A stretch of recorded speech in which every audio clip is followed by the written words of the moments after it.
Հայաստանում խոսքի ազատություն չկա, կարծիք հայտնելու ազատություն չկա, որ նույնիսկ եկեղեցում պաշտպանված չես։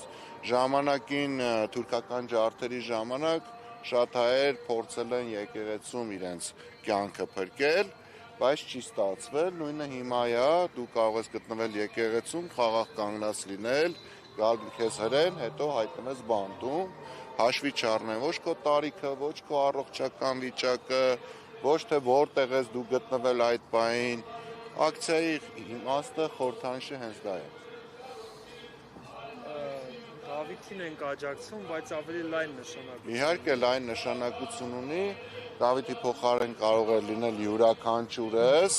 եթե տեսանք նույն էլի ավտոշարասյունը երեք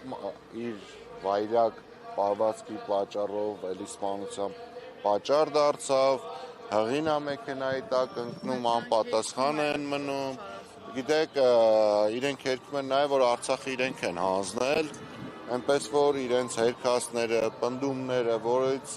որը իմ համար միշտ երբեք արժեք չեն ունեցել, բայց հիմա էլ կարծում եմ ժողովրդի մեծ մասի համար